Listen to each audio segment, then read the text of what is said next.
Good morning and welcome to the August 18th edition of the Gold, Goats, and Guns Market Report. My name's Tom Luongo. I hope you've all had a great weekend so far, and by the time you get to this, I hope you've had a mostly enjoyable weekend totally. So let's just go from there. Shout out to all the new patrons. Again, they keep trickling in. I hope you all enjoyed. Those of you who are newsletter subscribers, I hope you enjoyed the this month's issue, and we've got more coming up. I got to get the next issue out earlier than this last one, without a doubt. So we've now slipped to the way too late in the month. So that being said, let's get on to the business at hand today. I don't really have anything else to say other than let's get to the news because we've got a lot to talk about. All right, so for the last couple of weeks, my commentary has been dominated by the inner workings of Italian politics, worrying about what Matteo Salvini was going to be able to accomplish in his push for a vote of no confidence to get rid of the current coalition government and to effectively rise to power. It's funny, I've been arguing with somebody on Twitter about this who's not a Salvini fan, definitely a five-star fan, doesn't believe that Salvini has any of the answers because he's, of course, vaguely leftist, and believes that what's going on in Italian politics right now is democracy because, the current parliament's going to stay in power. For those of you who don't know, it looks like, at least in the short term, it looks like there's a brewing alliance between the Democrats and Five Star Movement, which, as far as I'm concerned, ensures that Five Star will be a very short-lived political uprising.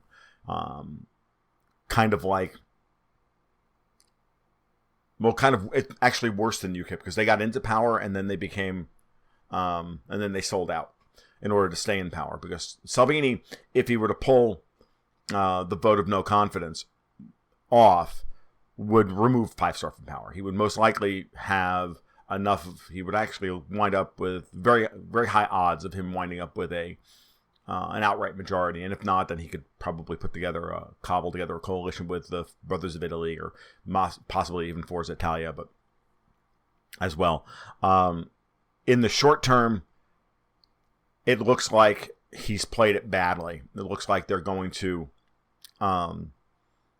block this no confidence vote in Giuseppe Conte, the prime minister, who is supposedly not a member of any party, but is really more nominally tied to, of course, Brussels than he is anything else. So, and the leader of Five Star, Luigi Di Maio, in my mind, is looking more and more like Alexis Tsipras in Greece every day. So we'll see what happens. Di Maio's got his own problems. Five Star is fracturing in every way. He doesn't have any consensus. He barely has control over the party, and because of that, he hasn't been able to constructively work with Salvini on Salvini's portion of their shared agenda, and that's what Salvini's mad about, and that's why things have descended the way they have. And of course, Brussels and the troika of technocrats that rule, and that actually rule, that's Mattarella the president, Conte the PM, and the finance minister Giovanni Tria, along with the Italian deep state, have worked very, very hard to split these two parties up, quote unquote, and it looks like Salvini took the bait and now can't close escrow. Well, the truth of the matter is by doing this, he actually wins in the long run, because by forcing Five Star into this, into flirting with an alliance with the Democrats in order to stay in power, Five Star is betraying their mandate, because they were created in order to overthrow the existing political structure, and everybody knows what they're doing now is making a deal with the devil. Now, I've got the picture of Jeremy Corbyn up here because he's trying to pull off the same thing, and what he was trying to pull off was to overthrow the Boris Johnson government, get a grand coalition together of existing Remainers across all parties, and stop a no-deal Brexit by effectively declaring himself prime minister. But the problem is that nobody wants him to be prime minister. And moreover, everybody in Parliament has always known, which is why we've been in this kind of Brexit gridlock for so long, even though an overwhelming majority of them are Remain, they also know that an overwhelming majority of Britons are not Remain, and they'll all lose their seats. They can read the polls just like everybody else. They can see the situation just like everybody else. So Johnson surging in the polls at this point at the expense of Nigel Farage is not indicative of anything other than the intense desire for people to see Brexit delivered. And Corbyn's pathetic attempt to take over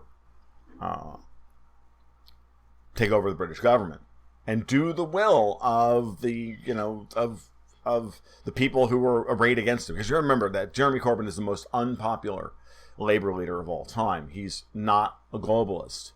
He's a socialist. He's a communist. He's an idiot, but he's not a globalist. He's not part of the Tony Blair globalist club. He's not part of the Davos crowd.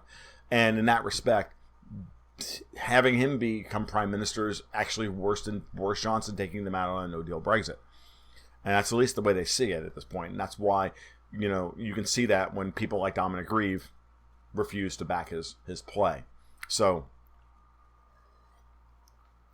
that's important. Now, I put these slides together this morning, and I hadn't reviewed some of the other things I wanted to talk about. But this all ties into why the euro closed weekly this week. I've got I'm going to show you some stuff about technically in the charts as to why I keep railing over and over again about why you can't manipulate against a trend that's in motion, and why many of you, or many in the gold and silver community, I don't think many of the patrons, I think at this point, you guys, if you've signed up and given me money, you honestly, have dispensed with most of the, Ted Butler bullshit.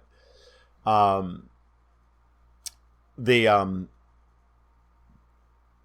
going to show you why you can't manipulate against trends. It's a Friday was a classic example of that. But backing up just a minute before we go any further and talking about Europe, and we'll get to the charts. So the last thing I want to talk about is there's a great article at Moon of Alabama this morning about the war in Yemen. So I don't have a bullet point for this, but I do want to talk about it. Bernard over at Moon of Alabama is stating quite unequivocally, and it's quite a bold call on his part, and I appreciate people who make bold calls. I do. This is not a rebuke of Bernard in any way. I just think it's a bold call. Believe me, I've made a lot of bold calls in my life as well. So it's somehow how you get hits. But I think he makes a very pertinent argument that the Houthis have effectively explained to everyone that Saudi Arabia cannot win the war. The war in Yemen is not popular here in the United States, and both within the Republicans and the Democrats. Donald Trump is supporting it because of his plan to force a surrender onto the Palestinians through the Jared Kushner plan, which again still looks like it's dead on arrival. Though I expect it to come back sometime later in the year after Israel has their elections in September. But the drone strikes that occurred 750 miles away from, Houthi strongholds on Saudi oil assets, pipelines, whatnot, over the weekend is a huge, huge event. And I noted it the other day, and I didn't write about it. I didn't write about it, didn't really talk about it, but I noted it the other day, and I was like, wow, that's really big. Bernard's got the 411 on why this is so important. It shows off a military capability that no one thought the Houthis had. And now Khamenei, the Ayatollah, came out and finally officially stated that Iran was supporting them in Yemen. And those two things together tell you, well, and then the fact that the United Arab Emirates pulled out a couple of months ago, which I did mention in, I think it was in this month's newsletter, if not this one, in the last month, how that has been a big deal, right? No, actually, I think I mentioned it in my FIR. It's so hard to remember where I talk about all these things. But the UAE pulling out of Yemen was your first big sign that the coalition that the Saudis had strong-armed into play over Yemen has failed. And so the push in Yemen is falling apart in the same way that the push in Syria has fallen apart. Okay? And if that's the case, then that's a good sign in the long run for the empire losing major battles. It's not good for Trump, right? In many ways, because he now kind of owns these. He certainly owns Yemen, right? He's been rebuked by his Congress multiple times. He has vetoed removing support from Saudi Arabia. He owns the war in Yemen, and now the war in Yemen is effectively over unless Trump decides to commit more U.S. assets there, which will only make him even more unpopular from a foreign policy perspective. At the same time as he's trying to negotiate a troop withdrawal from Iran, Afghanistan. Only time will tell. One of these days I'm going to actually be saying that, right? Which will only take us back to the levels we were at pre his taking over in the first place. I mean, he put 8,000 troops in back in August of 2017, and he wants to remove 8,000 troops. He still wants to leave all the bases there. They still want to. They want to turn Afghanistan into Germany, right? Well, we're not at war with them anymore, but we occupy them, and there's effectively a viceroy government, and like the Chancellor of Germany is effectively an American viceroy, and all those bases are there, so they can be spun up in case we need to, create a land war, and pressure Iran. So we don't, in no way, manner, shape, or form is Trump trying to play peacemaker here. What he's trying to do, of course, is to prove to his flagging MAGA-Pete support that he is, going to end the costly wars. But I see no evidence of that happening at all in Syria or Yemen or Ukraine.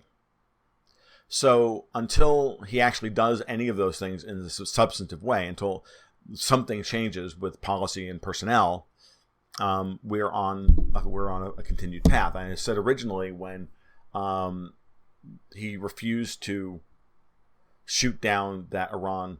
He refused to respond to Iran shooting down a Global Hawk drone. That I gave him 6 to 8 weeks to fire Bolton and Pompeo. He hasn't done so. If anything, he's doubled down on everything that they wanted him to do. So now we're issuing warrants for the arrest of the tanker crew and for the U.S. Navy to go seize the tanker, the Iranian tanker, the Grace 1, which is insane. We've got a full economic embargo on Venezuela now. All of it, right? All of these things are happening. And so it tells me that Bolton and Pompeo aren't going anywhere. So we can give up on that fantasy. They're not going anywhere. And that Trump is going to continue to play his mafia tactics until they don't work anymore. And that he's not in control of anything. He just likes to play like he's in control every once in a while. And then he winds up being in control and owning things. He's too freaking stupid to realize that he's now being maneuvered into owning things that he doesn't want to own. And he doesn't know how to get himself out of it. The best way to get himself out of it is to get out of the war in Yemen now, to remove the Saudi support. The Saudi government will fall. Yeah, it will make Israel a lot less safe. Absolutely. There's nothing he can do about it at this point because those things are going to happen anyway. And continuing to virtue signal and put American assets and American interests at risk over these issues is going to doom what's left of his presidency. Even if he does get reelected in 2020, because the Democrats are even more pathetic than he is. Because you have to remember that the dynamic here, as effectively as unliked as Trump is in the swing voter base that he needs to that he leveraged to win in 2016.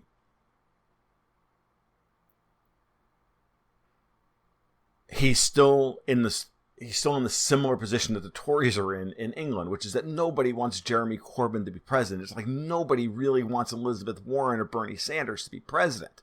Okay, that's not going to happen. And the Democrats are insane for pursuing up the path that they have.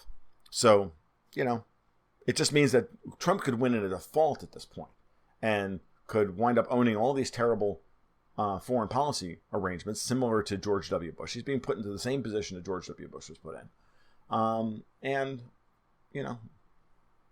Because nothing changes, because presidents change and policy doesn't.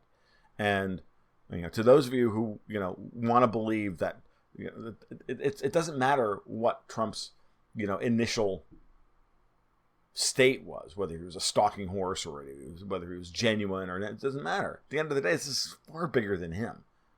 And while he likes to make everything about him, because he's Donald Trump and there's no known cure, this is where we are. So, this is the reality. And that, at the end of the day, Syria was 30 years in the making. Afghanistan, 30 years in the making. 20 years in operation. Syria is now almost 10 years old. Okay, we started arming Syria in 2010 under Hillary Clinton. So, Yemen is now 4 years old. Ukraine is now 6 years old. Figuring that things went back to 2013, right? All right. All of these things predate Trump, and all of them, in many ways, predate Obama. All right, let's get to the charts. I'll get you out of here.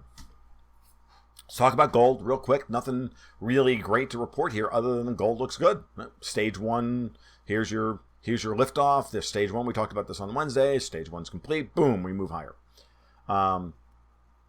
Whether or not there's a lot more in this run or not is a good question, but as long as we keep breaking new highs, keep breaking previous highs and not break previous lows, we're good. Even if we get a sideways move here for a couple of weeks in gold, which would actually be good. Remember, and something else I'm going to bring up in all these charts today, something you have to keep in mind. Friday was options expiration, right? So, 17, 10, 3. So, third week or fourth week? Yeah, third week.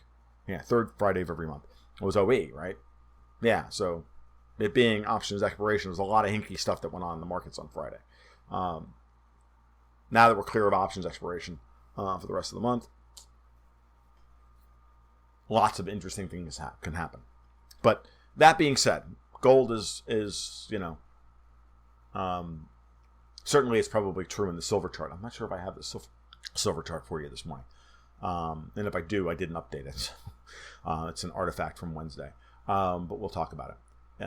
So nothing really of note, to note here. As long as we don't get any breaks, as long as there's no reversal signals, gold is going to continue running. I know that there's resistance on the chart in the 1530 to 1550 area. That's very true. But again, we'll see how long it takes to break through there. If it breaks through there this week, then we're moving to 1700 very, very quickly, and that also means that things are going to spiral out of control very quickly. But with the euro beginning to break down, I have a distinct feeling gold is finally going to take a little bit of a breather. As at the very least, people will profit take to convert into dollars, because the dollar's being strengthened. So there's still a lot of people in the market who believe in the strong dollar weak gold thesis, even though that's not really the dominant trend right now. It doesn't matter. Those people can get control of the market for a couple of weeks. Certainly after we've had a big solid run here. Because even with stage 1 being complete here, we put on another $100. That's pretty cool. So, all right, Bitcoin. I've put up all of the recent lows in Bitcoin. Now, I said on Wednesday, if we close below this level, that we would have back-to-back reversal signals and back-to-back reversal signals, right? So we have a 2-bar reversal here, closed above this high, and then we close below this low. So this is a 2-bar reversal followed by a 1-bar reversal. This is never good, right? So right now we have to continue to talk about Bitcoin and the cryptos in general as being in a downtrend. We got lower highs, we got lower lows. Now the big question is, does this low hold? Watching the price action this week, if this low doesn't hold, does this low hold? If this low doesn't hold, does this low hold? Because in order for this downtrend to continue, 9,080 has got to fail. Has got to at least be breached, right? And if you breach it, and if it breaches, and we're talking about, trend channels here, not that I'm a big fan of those, but if we're talking about trend channels here, then we're talking about a price target in the 8,000, 7,500 area.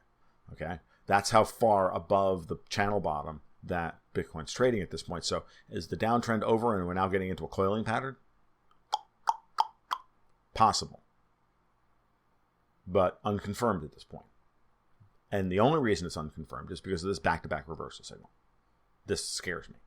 Okay? So, anything's possible here. We're things, the volatility statistics aren't telling us anything of note. 3-to-1 odds we're going to go lower, but there's still very low order of probability. This is up to 135 weeks worth of data, by the way, FYI. Just so you know, we've now traded in Bitcoin 135 weeks, so 2.5 years above $1,000. Okay, and I'll probably continue to add to that data set in the coming weeks, and as long as we don't break like 20,000, and I think once we break 20,000, I'll probably move that threshold up to around 5, and then because we have to do that, because in order to keep the numbers within effectively one order of magnitude. I do try to keep it within one order of magnitude. And with Bitcoin, and again, it's just for statistical validity purposes, statistical validation purposes. All right. I didn't update the silver chart, but from Wednesday. But I'll tell you one thing: all that happened here is that silver closed at 1708, so it closed way down here. This is where it was closed. This is where it was on Wednesday. It closed here on 1708 again. Not surprised, given this was options expiration this week, that there would be a push to push the price of silver down into the close. This is very normal in this market. Again, that may be manipulation. It may be whatever you want to call it. It doesn't matter. And obviously, these numbers are not correct because I didn't update this chart. I got sucked into doing something else and then forgot to update the silver chart. Actually, I vacillated as to whether or not I was even going to show you the silver chart today. So that's really what happened. And I said, and then I forgot to remove it. So there you go. So we'll get a little extra silver commentary then, because I wasn't planning on actually talking about silver today, because I didn't think it was all that interesting. But 1708, meaning, but this will fit into the theme of a kind of Friday manipulation, certainly with options expiration, certainly with the things going on, that some people wanted to push the numbers, to close back below. Back below a certain level, probably to bail out some people who were, way underwater. All right, so especially with this big a move this quickly, I didn't look at the options market to see if there was anything there, what the option pain numbers look like, but generally speaking, if that's the case, and you see things like this, then that's the case. Gold was weak on Friday, so silver was down alongside it. All right, so now what I want to talk about now is what I was alluded to earlier with the euro. All right, excuse me. The euro opened up Friday,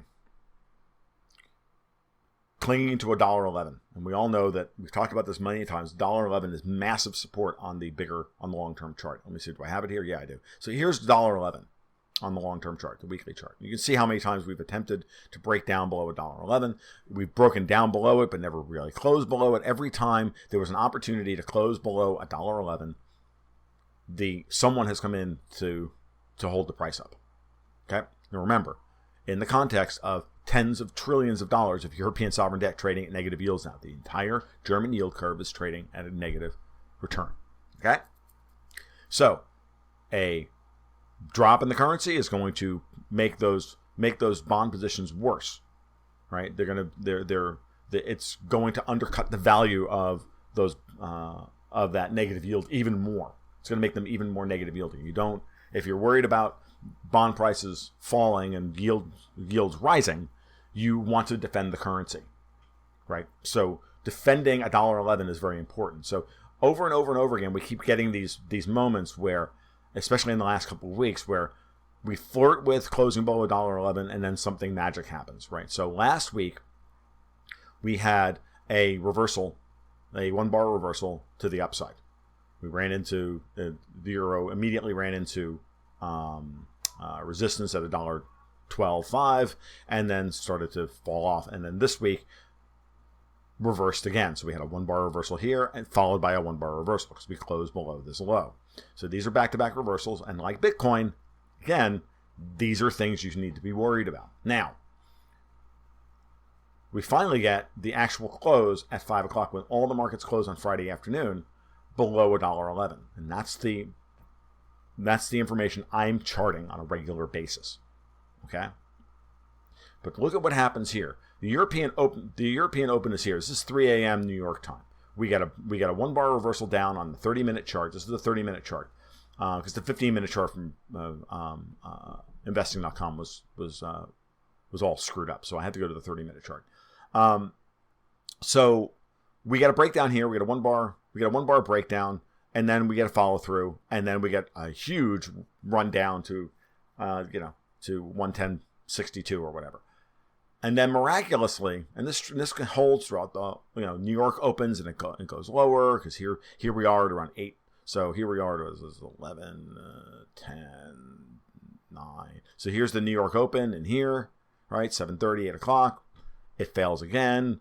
The stock market opens, right, boom, we're down. And then miraculously at 10 o'clock, 10:30, 11 o'clock, or actually 9:30. This is the open, 9:30 to 10, 10 to 10:30, 10:30 to 11. That's what this area is right here. And the European markets close at 11 a.m. New York time. And look where they pushed it.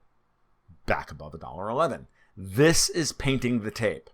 This is manipulation against the trend. The trend is down, but they were trying to print a European close that would keep the markets, that would keep momentum traders from opening next week in a bearish posture. Or even worse, sending a signal that we're going to go down to $1.10 and close down there this week, which would then bring all sorts of momentum traders in the next week on the weekly close. Because the weekly close, a lot of people like me are looking at the weekly close. And if you can avoid that, for the people who are looking at the European close, now you've got European traders have got a print of a 111.05 or 111.1, and they're going, it's not really all that interesting. And they're actually looking at this low here going, oh, maybe this low was confirmed. We avoided a reversal signal. These people all use the same tools that I'm using. And they're thinking, okay, and so how many people could you keep in the euro here? Possibly even being willing to buy the dip this week. That's what this is for. But note then, after the European close, and this is a high volume ramp, after that volume, they turn the computers off, everybody goes home, and the price settles down below $1.11. And that's what's important.